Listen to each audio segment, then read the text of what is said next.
You'll find five numbers and all, all that always causes problems. Pretty cool.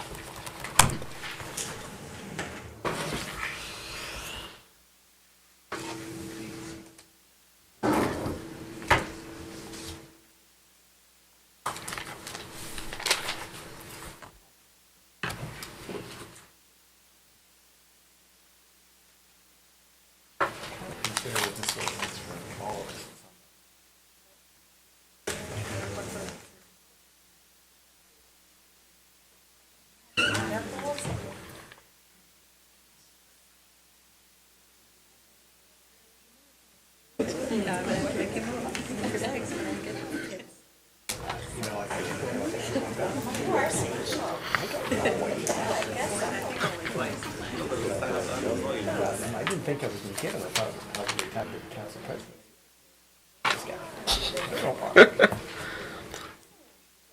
No. Yeah. Yeah. Obama said, find the one person on each council that's not a Democrat and send them.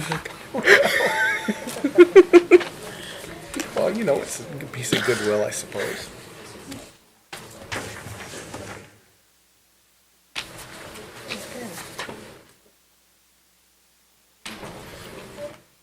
I think the signature from Bo is the most valuable part. It is. It is. It's one of those things that I'm going to keep in my little scrapbook of things, and not everybody's on the presidential mailing list.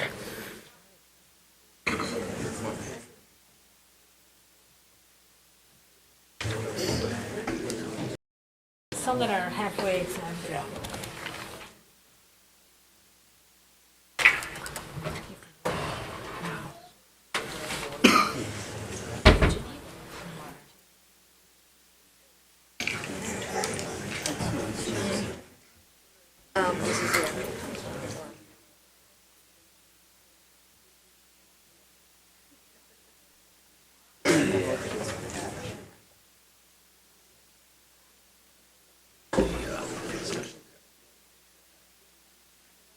I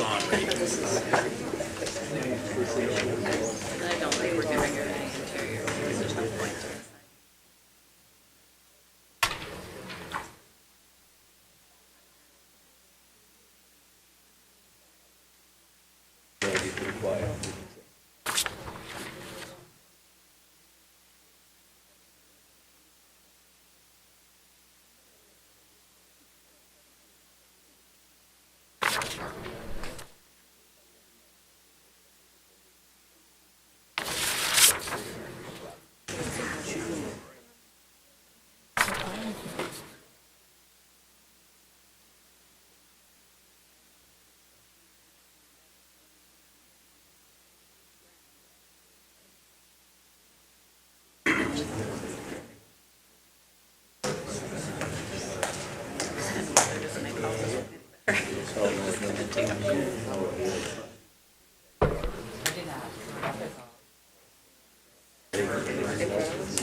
Yeah.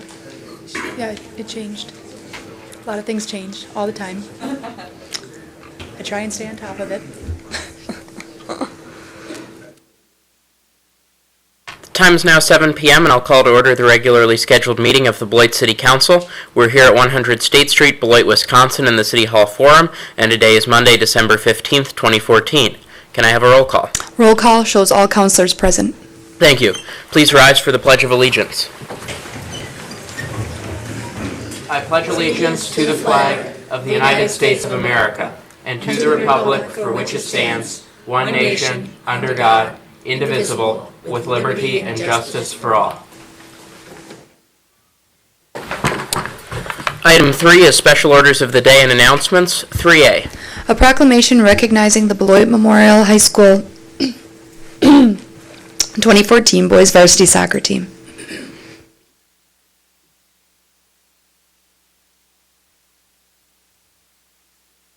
Councilor Lubke. Thank you. It's my honor to read this official proclamation. Whereas varsity boys soccer has been in existence at Beloit Memorial High School for 31 years, with 6 of the team's 11 winning seasons occurring in the most recent years. And whereas the 2014 varsity boys soccer team achieved their most successful year with a record of 20 wins, 2 losses, and 7 ties, with the greatest number of wins, the fewest losses, and the most ties in school history. And whereas the team won the Racine-Horlick Quad, the DeForest Quad, the WIAA Regional Championship, and the WIAA Sectional Championship for the first time in Beloit Memorial High School history, earning them their first appearance at the state soccer tournament. And whereas the team scored a total of 119 goals this year, placing them in second place for the highest number of goals in one season in the state of Wisconsin. And whereas 7 team members were placed on the first team all-conference in the Big 8, the second team all-conference or given honorable mention all-conference. And whereas varsity soccer is a family affair at Beloit Memorial High School, with 14 of the 22 players having siblings in the program or are legacy players on the team. Now, therefore, be it proclaimed by the City Council President of the City of Beloit that the Beloit Memorial 2014 Beloit varsity soccer team be praised and admired for their outstanding season. That Monday, December 15th, is hereby declared Beloit Memorial High School Boys Varsity Soccer Day in the City of Beloit, and that all citizens and fellow students of the School District of Beloit are encouraged to recognize the team's outstanding achievements and talents. Presented on this 15th day of December 2014, Mark Spreitzer, City Council President. I'm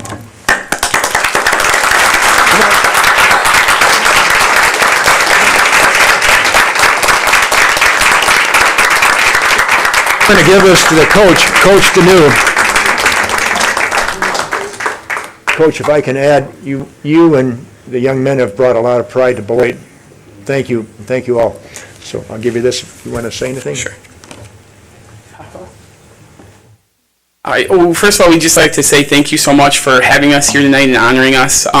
This was an amazing season. It was great to see our community get behind us, and as you can tell with the players and the families behind us, we really kind of captured everything that was great about Beloit Memorial High School and what's great about the city of Beloit, and took that to new levels for us. The kids did a lot of really amazing things this year, both on and off the field.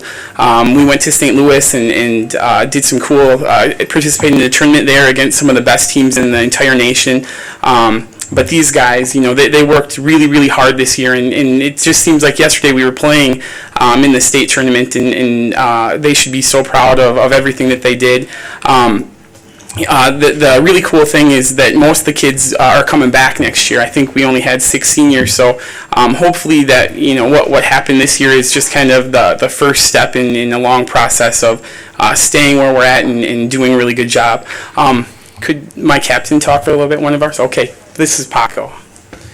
I'm Jose Gutierrez. I'm a senior, and I just want to thank all of you guys for the great season, for all the hard work. I want to thank the City of Beloit for recognizing us, our families for always being there, supporting us. The school, I'm proud of representing Beloit Memorial and the City of Beloit. I'm proud to be, in Beloit. I don't want to be anywhere else but here. So I'm proud of everyone here for all your hard work, and I hope you guys have a great season next year too.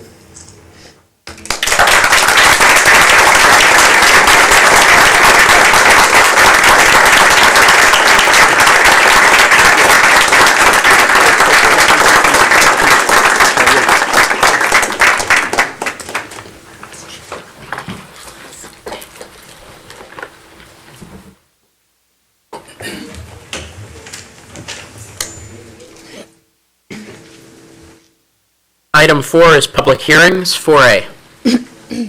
A proposed ordinance amending the City of Beloit zoning district map to change the zoning district classification of the property located at 1400 Frederick Street from R1A Single Family Residential District to PLI Public Lands and Institutions District. The Plan Commission recommended approval 7-0. Ms. Christensen. The school district has recently entered into a contract to purchase the property with the intent of constructing a new parking lot for McNeil School. Also on your agenda tonight is a certified survey map, which will add the northernmost 5 acres of 1400 Frederick to the adjacent school property, which is currently zoned PLI. PLI is a special purpose district that is intended to accommodate major public and quasi-public uses. Plan Commission did review this item on December 3rd and voted unanimously to recommend approval of the rezoning. We did send notices out to adjacent property owners and did not hear from any of the neighbors. Thank you. I'll now open the public hearing on item 4A. If anyone wishes to speak on item 4A, please approach the podium now. Second call for anyone wishing to speak on item 4A. Third and final call for anyone wishing to speak on item 4A. Seeing none, I'll close the public hearing. Are there any questions for Ms. Christensen, or is there a motion to suspend the rules? Moved by DeForest. Second. Second by Kelly. Is there any discussion on suspending the rules? Seeing none, all in favor say aye. Aye. All opposed? Rules are suspended 7-0. Is there a motion on the merits? Moved by Kincaid, second by Lupke. Is there discussion? Seeing none, all in favor say aye. Aye. All opposed? This is approved 7-0. Item 5 is citizens' participation. We've reached the point in the meeting for members of the public to speak to the council about issues that are coming before us or may come before us in the future. The council will not act on any requests this evening unless the item you are speaking about is already on our agenda, but we may act on requests at a future meeting, or we may refer a speaker to staff for assistance. We ask that you hold 3 minutes or less and avoid making any personal attacks. If anyone wishes to speak this evening during citizens' participation, please approach the podium and state your name and address. Second call for anyone wishing to speak during citizens' participation.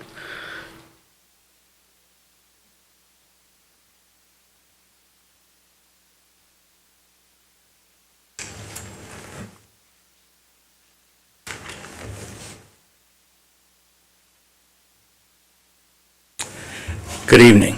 Good evening. My name is David Dobson, and I'm here to make a enthusiastic recommendation that the pending action to purchase the Girl Scout Center is, I think, a wonderful opportunity for the city of Beloit. Big Hill Park is a real asset to the city, and it is important in getting effective use of Big Hill Park to have some physical presence on the property most of the time. And the Girl Scouts building is there. It is now largely a vacant facility, but I think it will be a great place if it can be held by a tenant who is present in the building and able to answer questions from people who are interested in using the park. And would make it a livelier place and increase effective use of the park, and in that sense be a real asset to the city. Thank you. Thank you. Is there anyone else wishing to speak this evening during citizens' participation? And a final call for anyone else wishing to speak this evening during citizens' participation? Seeing none, I will close citizens' participation and we'll move on to item 6, the consent agenda. All items listed under the consent agenda are considered routine and will be enacted by one motion. There will be no separate discussion of these items unless a council member so requests, in which case the item will be removed from the general order of business and considered at this point on the agenda. Is there any councilor wishing to remove an item from the consent agenda? Seeing none, the consent agenda will consist of items 6A through F. Is there a motion to approve? Moved by Lukey, second by Kincaid. All in favor say aye. Aye. All opposed? This is approved 7-0. Item 7 is ordinances. 7A. Substitute Substitute amendment number 1, a proposed ordinance to add no parking regulations on Lovell Avenue. The Traffic Review Committee recommended approval 4-1. Mr. Boyson. Thank you. This is the second reading of the ordinance, which was amended to address some concerns and requests of additional neighborhood residents. We've sent out notices of their request, and there's been no opposition. So the resolution ordinance before you today would be one that's supported by all the residents who we've talked to and is not opposed by anyone we've talked to. The Traffic Review Committee had reviewed it on September 22nd. Then we did some testing with temporary parking signs, and then the Traffic Committee voted a report. I think this is correct. The actual vote was 6-0. I don't think anyone was opposed to it. We might have had a discrepancy on the agenda. So with that,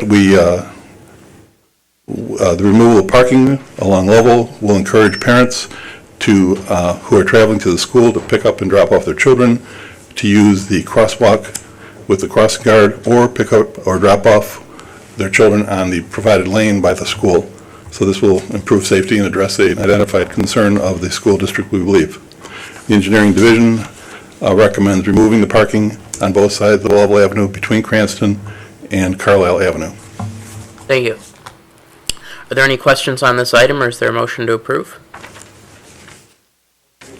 Second. Moved by Lupke, second by Kelly. Is there discussion? Seeing none, all in favor say aye. Aye. All opposed?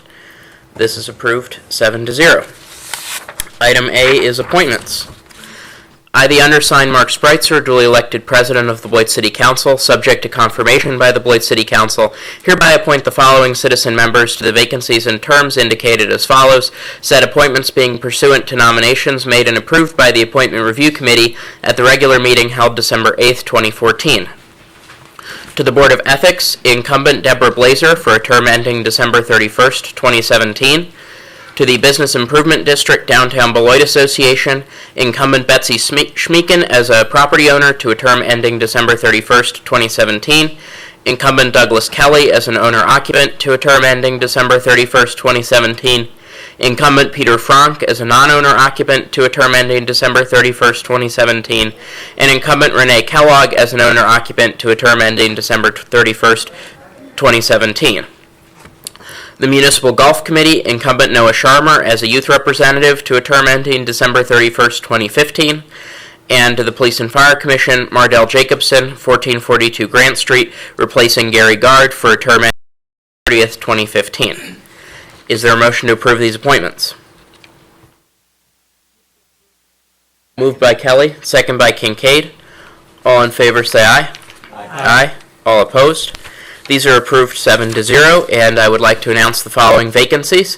If any resident is interested in serving the city in an area that might interest you, take a look at these vacancies and consider applying. There are a lot of opportunities to get involved, and it's a great opportunity to learn more about how city government works and to have your voice heard. On the Alcohol Beverage License and Control Committee, we have one vacancy for a resident.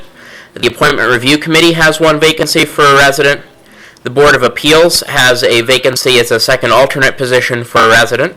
Board of Ethics has one vacancy for a former city councilor and 3 vacancies for residents. The Board of Review has one vacancy for a resident and 2 alternate vacancies for residents. Community Development Authority has one vacancy for a public housing resident. The Equal Opportunity Commission has 2 vacancies for residents. Municipal Golf Committee, 1 vacancy for a resident. Park, Recreation, and Conservation Advisory Commission has 1 vacancy for resident and 1 vacancy for a youth representative, and the Traffic Review Committee has 3 vacancies for residents.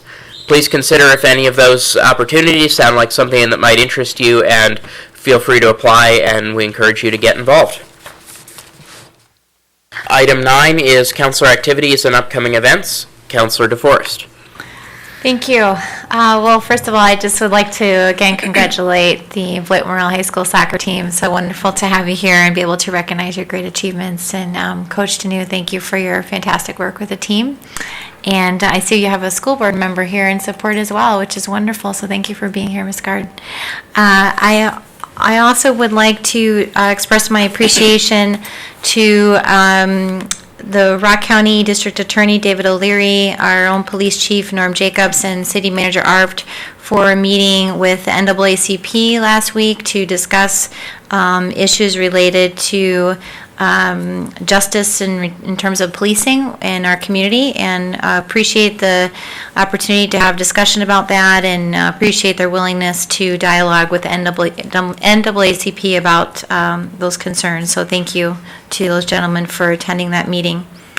And finally, I would just like to wish everyone a very happy holidays. I hope it's a safe one, and hope that you all will consider looking around you for neighbors that might be celebrating alone this holiday season, and reach out to them and try to include them in your family's activities. Thank you.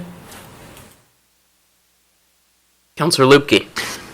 Thank you. It's a few months away, but BIF is coming up in late February, but all fall we've had films every Wednesday night at the Hendricks Arts Center, and this Wednesday will be no exception. So at 6:30, if you want to see some of the best films selected, 6:30 at the Hendricks Arts Center, which is the old library or the old post office, right downtown. So hope to see you there. That's all I have. Councilor Hendricks.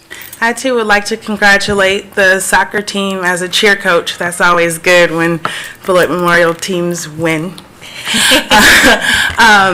I'd want to wish everyone a happy holiday, have a safe new year, and also point out that the Beloit Memorial Nightingales are holding an event on Sunday at 7:30 p.m. We're bringing, it's called A Night with Trevor Jackson. So he's a teen heartthrob, so I know it'll be filled with girls, but so he was a Disney star on the movie Let It Shine.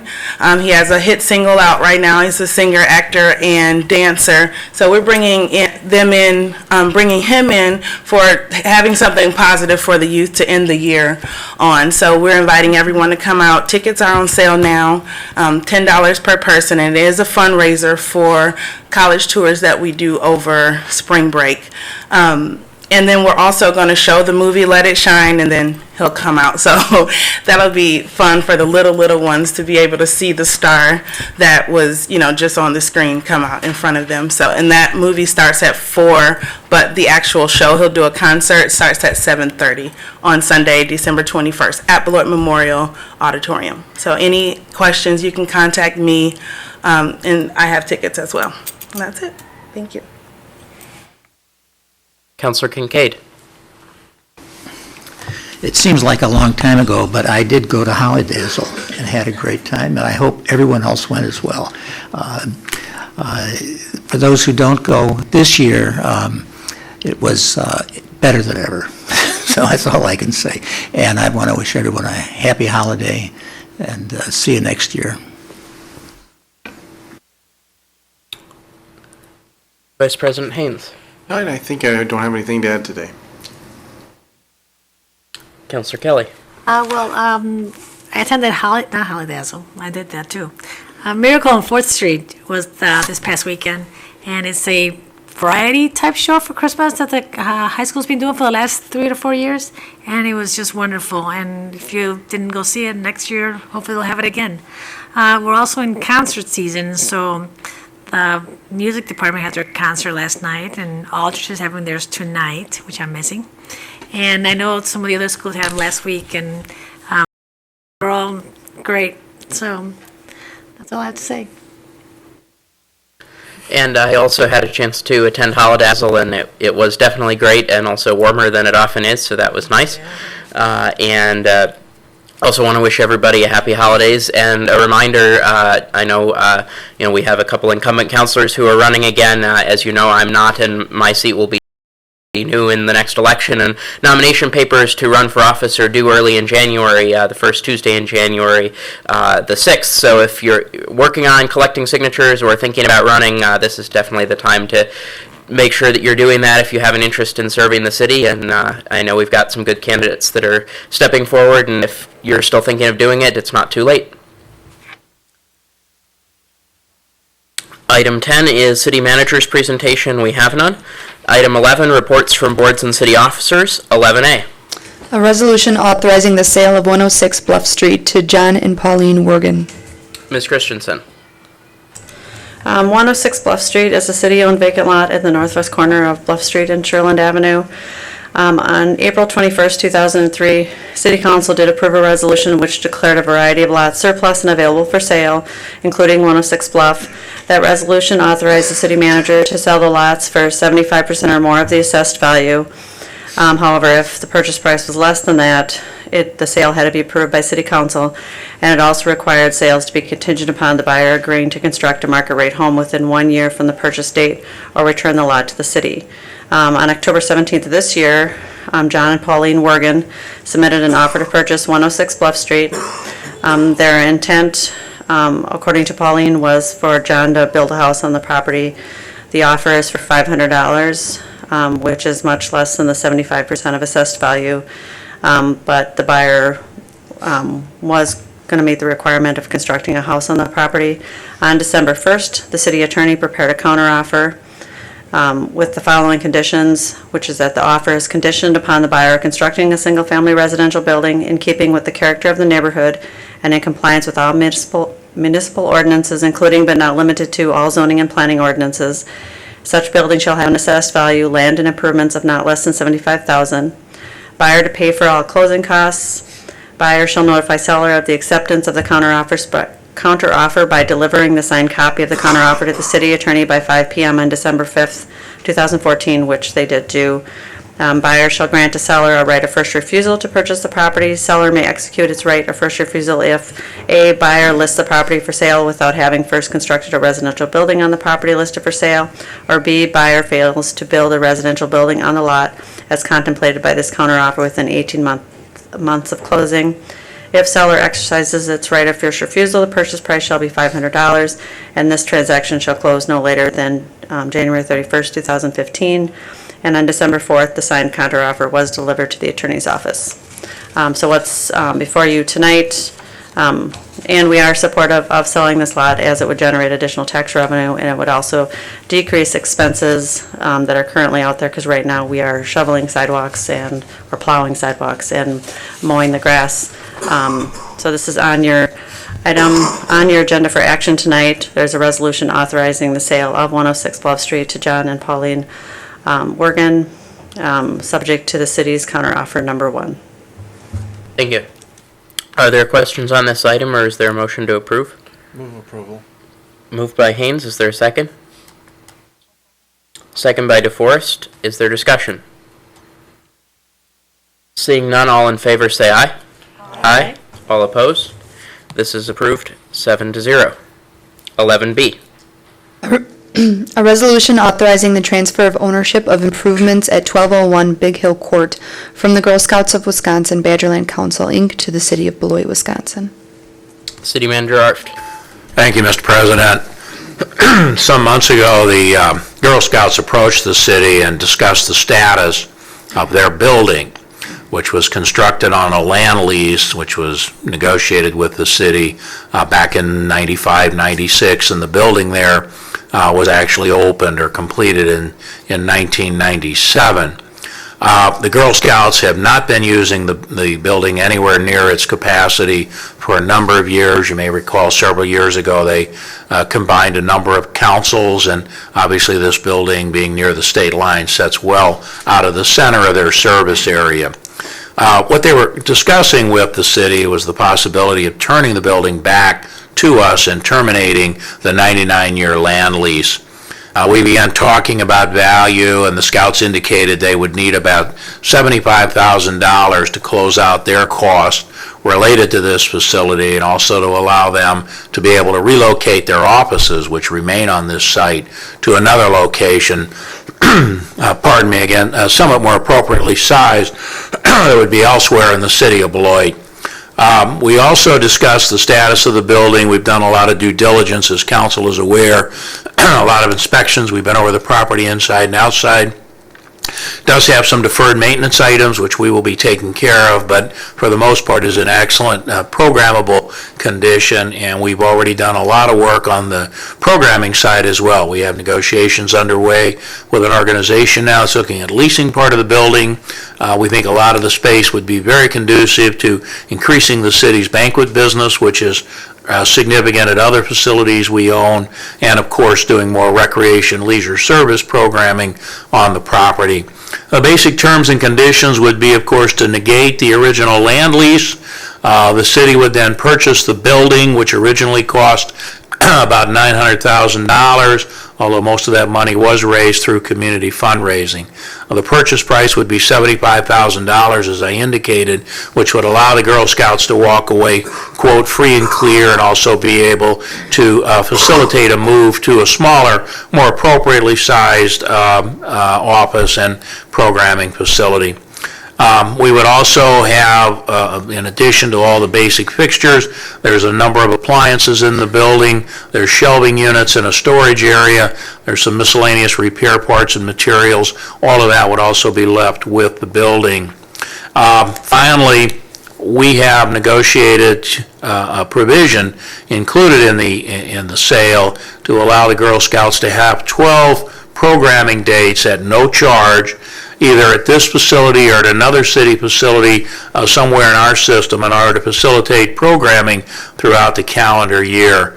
As we've noted in the contract, no one else would be bumped, no other activities would be canceled, but we certainly have the capacity to easily accommodate the Girl Scouts for 12 dates. This is a provision similar to what we've used with other facilities when there was a substantial contribution involved in making that facility available or helping the city bring that facility online. So this is not unprecedented, and again would allow them to continue programming within the city of Beloit for their membership.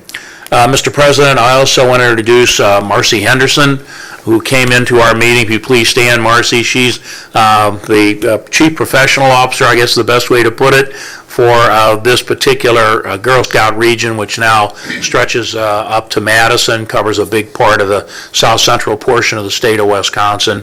She's here tonight. If any of the counselors have any specific questions, she'll be happy to answer those, as will I, if you'd like any more information about the transaction. Thank you, Mr. President. Thank you. Did you want to make a comment? I'd just like to say thank you for the consideration. City Manager Arft has appropriately articulated the position. We our council extends to La Crosse, so it's a very large council. We are appreciative of the relationship between the Girl Scouts and the city of Beloit for almost 2 decades. The lease had made it possible for the community to build a beautiful building that has been used by thousands of people throughout the last several years. As has been noted, our day-to-day needs have changed. We no longer require as much space as that facility allows, but we are grateful for the opportunity to have the 12 programming dates that are included in the provision. We believe we've been very good stewards of this building. It is in good shape for a building built in 1997.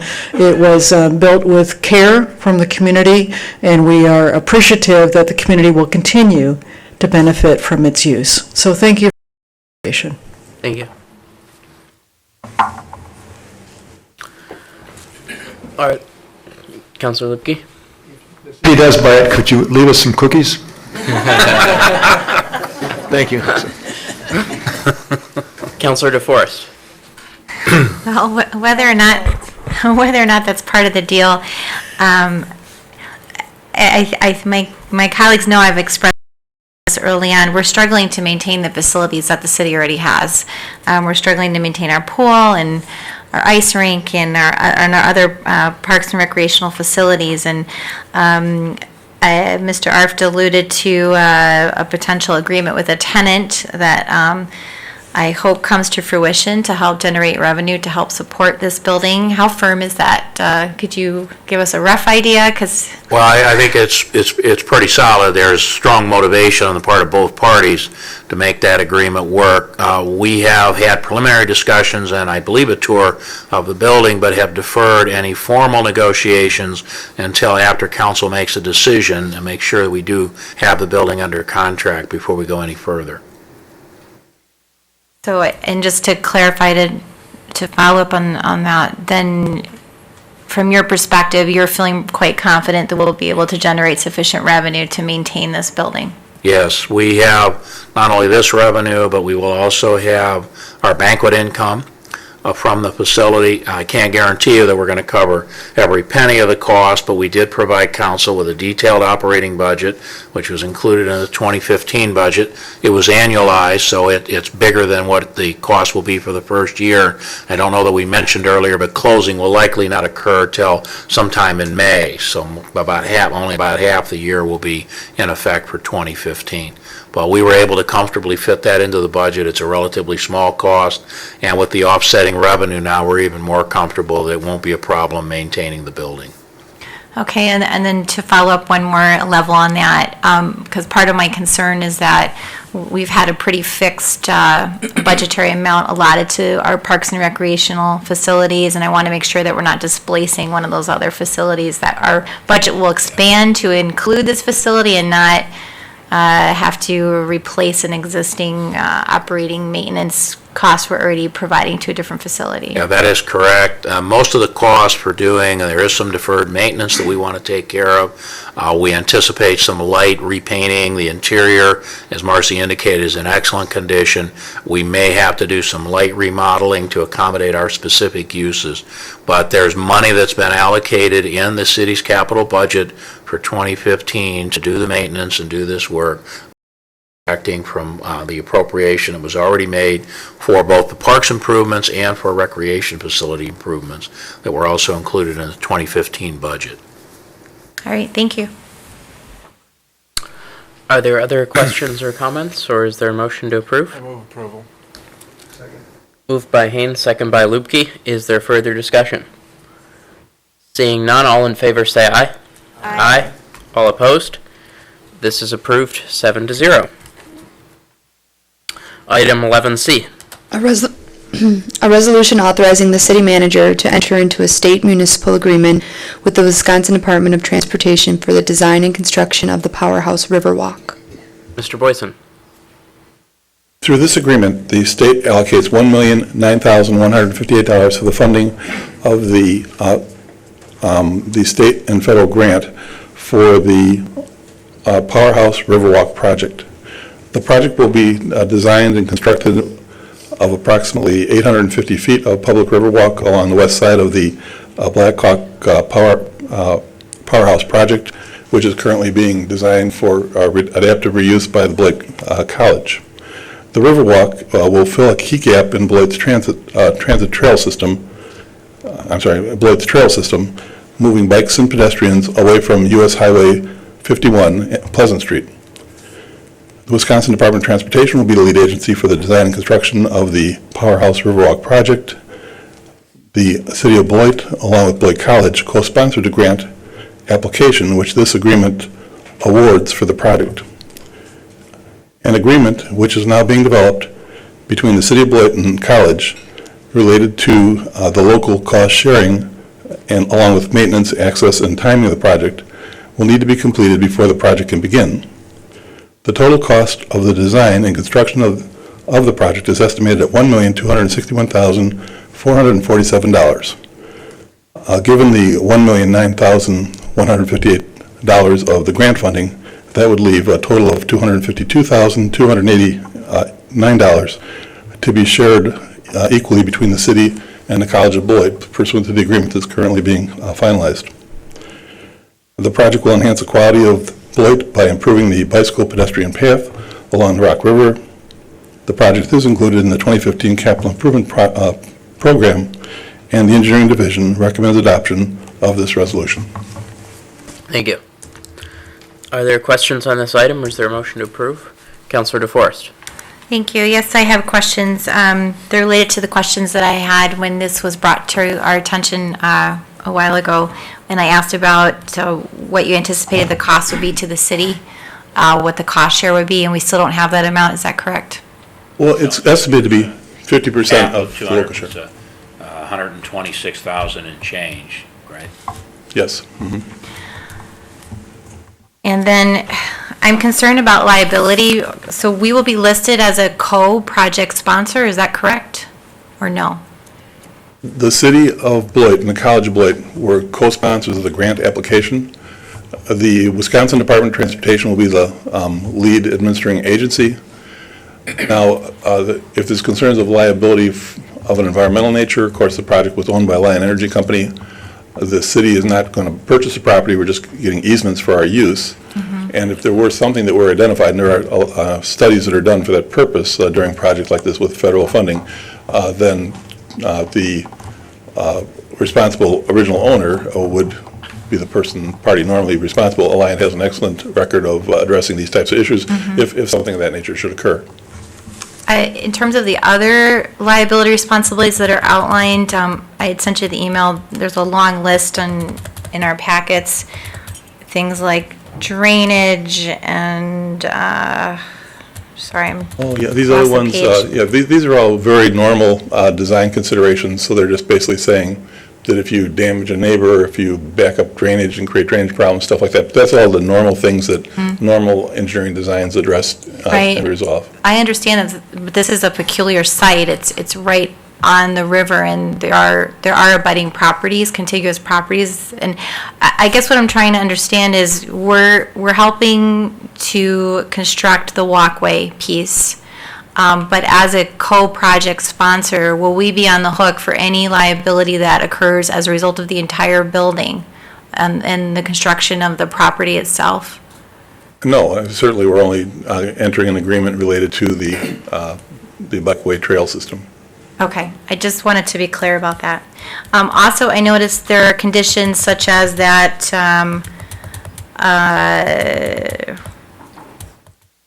we have to make sure that there is no obstruction at all, including snow removal, and we typically have prioritized snow removal for bike trails very, very low. Does this contract obligate us to make this a priority? No, all of our discussion with the college has explained that this will really be the end of anything we're doing. And if it snows hard again before we finish, it'll maybe even miss a cycle because it is a relatively low priority for us. And I think they anticipate that if necessary, they would meet their own programming needs with their own maintenance staff. Have been our discussions to date. Okay. And have we received any information about concerns like underground storage tanks or anything like that that might affect our construction of the walkway piece? There's no indication of anything like that along the alignment of the path. All right, thank you. I'm just making sure we got it all covered. Are there other questions on this item? Or is there a motion to approve? Moved by Kincaid. Is there a second? Second. Is there further discussion? Seeing none, all in favor say aye. Aye. All opposed? This is approved 7-0. Item 11D. A resolution approving a development agreement between the City of Beloit, the Greater Beloit Economic Development Corporation, Josie Enterprises LLC, and Chicago Fittings Corporation. Mr. Yankee. Good evening, and thank you. I do have a few slides to go through this evening to talk a little bit about this project. I think they're going to have to cue it up in the booth there. There we go. Thank you very much. Again, this item tonight is a resolution approving a development agreement with... Back to your cell phone. Pardon? Yeah, thank you, Larry. Again, a resolution approving a development agreement with Chicago Fittings and Josie Enterprises LLC. We've been working with this company for a number of months. Company, of course, is Chicago Fittings, and the company itself was formed in 1930. They're currently, I beg your pardon, yes, in 1930. They're currently located in Belvidere, Illinois. They're a specialty fitting manufacturer. They make patented engineering solutions for hydraulic applications, and they also create and produce natural gas propane distribution systems. They have a particular product which they call their X-Riser product, which is a patented product. They're an ISO certified company, and they have a series of UPC and IPC listings, which are the industry standards for their type of industry. The company is currently located, as I mentioned, in Belvedere. They're on a month-to-month lease. They have a facility that they're leasing down there. They have a desire to construct and create a brand-new facility which is a little bit more efficient and property that they can actually own long-term. As the company president has said, they're looking for a community and a state that is committed to growth and development of small businesses. And of course, the president of that company is Mr. Joe Tarquini. The company did do a multi-state search. They didn't just look at Belvedere or the Rockford area. They looked throughout the state line region. And of course, they looked at opportunities in the Gateway Business Park. And after an exhaustive search, they decided to locate in Gateway. They're looking at a 4.26 acre site in Gateway, and I'll show you a map in a moment here. They're proposing to build a 30,000 square foot building. Total investment between the real estate development and the machinery and equipment is about $2.36 million. They're going to be transferring 15 jobs. Between what they're going to transfer and create locally, they're going to commit to 15 jobs. Potentially that could grow to 20 or 25 within 3 years. And they have selected the local construction firm of Koblikar to do the design build for the project. So we have the double benefit of having this company locate here and select a local company to do the renovations. And when we take a look at what we have put on the table to create an inducement for the company to make their decision, we're offering the site for $1. Through Tax Incremental Finance District number 10, we're offering a direct developer incentive payment of 25% of taxes paid over 8 years. And the Wisconsin Economic Development Corporation is also participating in this project. They're offering a tax allocation tax credit of $175,000. And this is the site. It's located close to the intersection of Collie Road and Gateway Boulevard, adjacent to Specialty Tools. And I'd like to introduce the folks who've been involved with this project, Mr. Joe Tarquini, who's the president of the company, Diane Thompson, who is the general manager, and the folks from Koblikar, Tom and Jerry, are here as well. I'd be happy to try to address any questions. Mr. Tarquini also is available to address any questions you might have. Thank you. Are there any questions? Councilor DeForest. I do have a comment. Thank you so much for your investment in our community. We're thrilled to have you. So, and thank you also for selecting a local contractor. That means a lot to us. Are there other questions? I certainly echo those sentiments, and thank you very much. It's great to have you joining our community, and we look forward to the growth of your business. Is there a motion to approve? Motion to approve. Second. Moved by Lupke, second by Haynes. Any further discussion? Seeing none, all in favor say aye. Aye. All opposed? This is approved 7-0. 11E. A resolution authorizing the transfer of funds from the General Fund Contingency Reserve Account for 2014. Mr. Miller. Good evening. Good evening. Each year we appropriate dollars into the contingency account during the budget process. In 2014, we appropriated $200,000 into that line item. What we'd like to do is reallocate that $200,000 into the snow and ice removal budget in the Public Works Department to cover unanticipated expenditures that occurred during the beginning part of this year and so far during the winter season this year. And what we'd also like to do is a supplemental budget appropriation of $100,000 from the general fund balance into that same snow and ice account, just to make sure that we have enough dollars available, just in case there's any unanticipated snow events over the last couple of weeks of the year. As you all know, if we don't use those dollars that are appropriated, we can just absorb those back into the general fund balance at the close of the year. That's it. Thank you. Is there a motion to approve? Moved by DeForest, second by Haynes. Is there discussion? Seeing none, all in favor say aye. Aye. All opposed? This is approved 7-0. Item 12 is adjournment. Moved by DeForest. Is there a second? Second by Hendricks. All in favor say aye. Aye. All opposed? We're adjourned at 7:45 p.m. Where are you going? I don't have a car.